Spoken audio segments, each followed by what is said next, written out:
Xitoy 2023 yılı Xitoyning pul muomala krizisi kutilishning 10 xil alomatlari bayqaldi.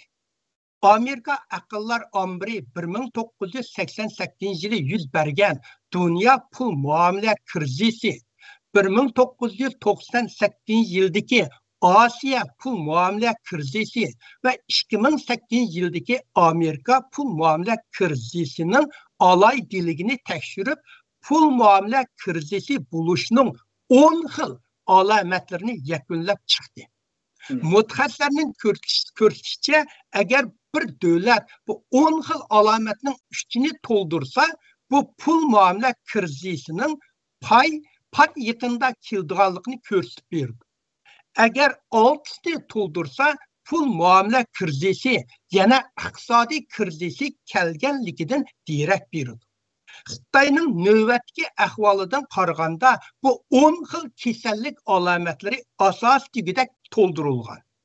Xitoyda pul muomala krizisi keng ko'lamda portlashga yuz bermasligidan sababi hukumat ma'muriy aralish orqali uni bostirib turyotdi, bostirib kelyotdi.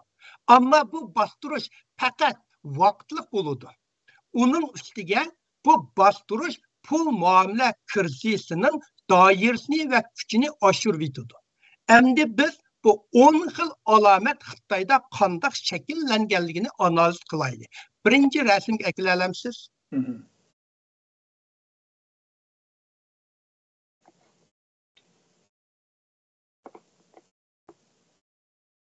Mesela kögüdek bunda çoğayt alsanız yaxşı. Birinci, Xitoyning 6 pay ko'rsatkichi umumyuzlik tushib ketdi. Pul muomala jihatda pay bozorini o'lchaydigan ko'rsatkichni pay ko'rsatkichi yoki pay bozori ko'rsatkichi deb ataydi. Bu mablag' solg'uvchilarning navbatdagi pay bahosini saviyasini ilgirki baho bilan selishtirib bozor unumini hisoblashiga yordam berdi. Misoli Amerikada kunda biz Dow, Nasdaq, S&P degan qatorliq pay ko'rsatkichlarga qarab pay cheklarimizning payda ziyon bo'layotganligini bilalaymiz. Sizlarning Gollandiyadami kunda iqtisodiy televizorni ochsangiz nurg'un ashad pay cheklar bor. Ashna 2-3 ashna asosiy shu Gollandiyadagi pay bozorini ko'rsatib berdi. Xitoyda bunda pay ko'rsatkichdan 6si bor. Bular Shangzhen, Zhongzhen, Shenzhen, Eidu, Fushi Zhongguo, Wuxi degandek pay ko'rsatkichilari bor. Bu Xitoyning iqtisodini ko'rsatib beradigan 6 cho'ng Xitoydagi pay ko'rsatkichlari. Xitoyning bu 6 pay ko'rsatkichilari umumyuzlik chiqib ketdi. Eng yaxshisi 20%dan ortiq chiqib ketdi. İkinci, çoğun tipdeki kapitallar Xitoydan keçip ketib boradi. 2014'ten 2022 yılının ahirigacha Xitoydan chet elga yetkazilgan mablag'larning miqdori 12 trilyon Amerika dollaridan oshib ketdi. İkinci, Xitoyda banka kredit krizisi allaqachon portildi. Endi Uyg'urlar kredit, Angliyada biz kredit deb ishlaymiz-ki, amaliyot u gapning ma'nosi ishonchi degan gap. Xitoyda banka kredit krizisi allaqachon portildi. Turkiyaga borsam boshqa ishlatdik. Banka krediti krizisi portilganda savdo va banka innovati buzg'unchilikqa uchraydi. Ko'p miqdordagi omonat puli bankadan ayriladi. Zo'r turkumdagi banka vayron bo'ladi. Savdo krediti azaytildi. Qarzi kapitalning ehtiyoji ta'minlashdan zo'r darajada oshib ketadi. O'sim nisbati shiddat bilan o'rlaydi. 2026 yılı 6. ayının 3. günü açılgan Xitoy banka pul muomala sistemasi yig'inining uning Xitoychada Zhongguo Yinhang Jinrong Xitong Fengkong Hui deb bo'lgani yig'inining xabar berishicha 2022 yılı 5. ayının 30. kunigacha 400 milyondan ortiq uyning qarzi bankaga to'lanmagan. Google'ning xabar berishicha davlat egiligidagi 6 cho'ng bankdan boshqa 90% o'rta va kichik banklarda ikkilamchi ranilik qarzi krizisi ig'ir bo'ldi va 4 yerlik banka vayron bo'ldi. 4-chi, korxonalarning qarzi kelishimga xiloflik qilishi ko'rinarlik oshdi. Xiloflik qilishi degan to'lanmaganlar. Iqtisod sohasida aşağı so'zlaydi. Bosh shtabi Nyu-Yorkda joylashgan kredit darsi va pul muomala bozorini analiz qiladigan Fitch Rating, bu aşı tadqiqot organining ismi. Fitch Ratingning oshkorlashicha, Xitoyda to'xtamga xiloflik qilgan zoyum 30 milliarddan oshib ketdi. 5-chi, Xitoyning uyumlik bahosi krizisi ogohlantirish sizig'idan halqib ketdi. 2022-yili e'lon qilgan, Xitoyda e'lon qilgan, jumla 2022-yili e'lon qilgan 2021-yillik Xitoy saqlangan turalg'u uy doklatining oshkorlashicha, Xitoyning turalg'u uy bozor qimmati 62 trilyon 600 milliard dollar bo'lib, davlat umumiy boyligi 120 trilyonning 52,4%ni egallaydi. Demek bütün devlet paylarının 52,4%ni yerimden köpü aşı ülmülük bahasından keldikken. Xitayning 2021 yıllık GDP'si 14 trilyon 720 milyar bulup, turalg'u uy bahar kıymeti bilen GDP'sinin nispeti 414% bo'lgan.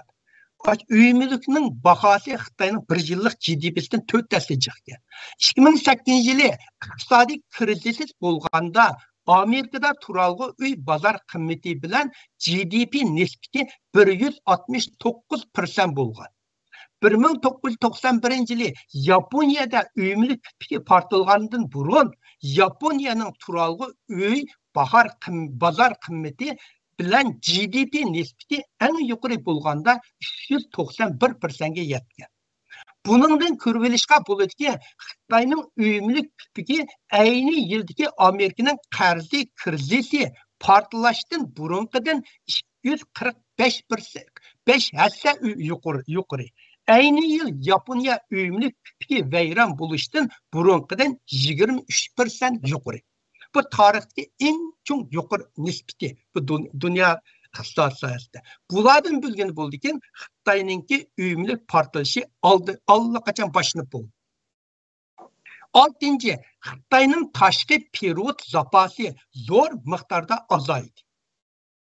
Xitoy tashqi periyod boshqarish idorasi, Xitoycha Jungo Wei Hui Guanliji deydi. İdarəsinin 2022 yılı 12 ayda e'lon qilishicha, 2022 yılı 10 ayının oxirigacha Xitoy tashqi periyod zaposi 3052 milyard 420 milyon dollar bo'lib, oldingi yillarga nisbatan 800 milyard dollar tuvanlab, bu tuvan 24% tuvanladi degan gap. 2022 yılı 3 ayının oxirigacha Xitoy bankasining pul muamele mülki 1568 milyar 700 milyon dolar. Tashqi qarzi 1570 milyar 600 milyar dolar bo'lib, tashqi sap qarzi 2 milyar dolar. Bu deganlik Xitoy tashqi qarzi periyod zapasidan ishib ketdi. Xuddi mandaq shaxsiy uyingizda sizning bankida 100 ming dollar bo'lgan bo'lsangiz, sizning qarzingiz 200 ming dollar bo'lgan bo'lsa, siz yana qarzdor bo'lsiz. 7-chi, Xitoy iqtisodiy umumiy jihatdan ig'ir darajada tuvanladi. Dunyodagi eng cho'ng moliya iqtisod uchur shirkati Bloomberg agentligining, bu Amerikada, Bloomberg agentligining ilib borgan tadqiqot doklatiga asoslanganda, Xitoyning 2022 yillik iqtisodining o'sish nisbati 2%ga tushib qolgan. Bu Xitoy hukumati bekitgan 5,5% nishonidan xiyla tuvan bo'lib, 1976 yildan buyongi eng tuvan seviyaga tushib qoldi. Bloomberg agentligining tahlil maqolasida mundaq deb ko'rsatildi. Beijing moliya, pul siyosati va nazorat qilib boshqarish sohasidagi bir qator tadbirlar orqali iqtisodni jonlantirishga tirishgan bo'lsa-mu, lekin Xi Jinping ching turgan yuqumdan mudofaa ilinish siyosati bu tadbirlarni unumini ojizlashtirdi. 8. Xitoy aholilarining mulk qarzi nisbati nihoyatda yuqori. Xitoy iqtisodiy tadqiqot qildigan to'ri birinchi moliya iqtisod to'ri Xitoycha Di Seijing Wang deydi. Bu Xitoy to'rining e'lon qilishicha 2022-yil 6-oyda oshkorlashicha 2010dan 2021-yilgacha Xitoy aholilarining kredit qarzi ko'lami 1 trilyon 270 milyarddan 8 trilyon 260 milyardga oshdi. Bu deganlik 2010-yili Xitoylarning kredit qarzi 1 trilyon 270 milyardga. Hozir 2021-da Xitoy xalqining kredit qarzi 8 trilyon 260 milyardga ishketdi. Bunun içinde ahalilerinin o'ttira uzak mezgillik istimal qarzi ko'lami 595%'dan oshdi. Ahalilerinin her yili değerini qaytırıp ösümünü berish ko'lami 5 trilyondan 14 trilyonga yetdi. Bu deganlik 2010-yili Xitoylar har yili aholilar to'laydigan qarzi 5 trilyonga, hozir 2001-yil kelganda 14 trilyonga yetdi.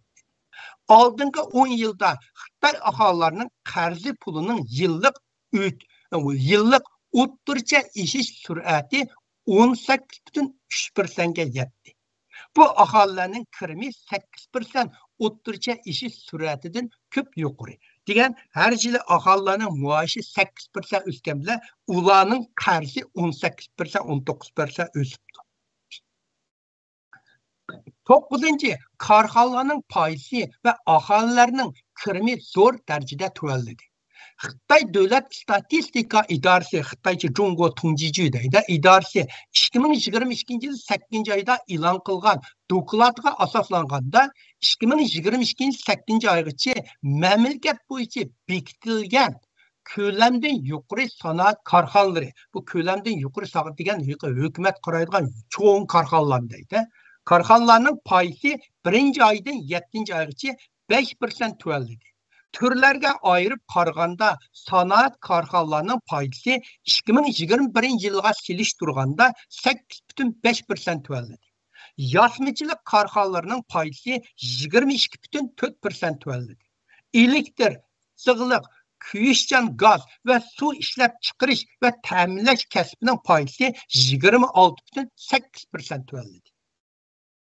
Maliye yeni torunu, yukarıdan döken Seijing Wang degan. 2022-yili 6-oyning 23-kundagi xabarga qaraganda 2021-yilning keyingi yerimdan buyon Xitoyning har qaysi yerlik hukumatlari va korxonalari xizmatchilarining maoshini tushirish siyosatini orqadan yo'lga qo'ydi. Bunun içinde hukumat xizmatchilari va davlat korxonalardagi ishchi xizmatchilarning o'ttircha tushish nisbati 15dan 25%, fuqaroviy korxonalardagi ishchi xizmatchilarning o'ttircha tushish nisbati 20dan 30% bo'ldi. 10. nol qazg'ash siyosati Xitoylarning Qingling jinsi. Xitoyning bu qitimki yuqum ofati allaqachon siyosiy va iqtisodiy ofatga aylandi va bu ofat yana davomlashyapti. Yekunlab aytganda Xitoyda ko'rilgan zavodlar vayron bo'lish eqimi, chet el mablag'lari qichish eqimi, aholilarning ishsizlik eqimi, ishchi xizmatchilarning maoshi tushish eqimi, uy mulk bahosi tushish eqimi, ta'minlash zanjirining uzilish eqimi, uy qarzini ta'minlash uzilish eqimi, banklarning vayron bo'lish eqimi, bu eqimlar Xitoyning cho'ng iqtisodiy va siyosiy ofatdan qutulolmaydiganligidan darak beradi. Rasm 2-ga keladi.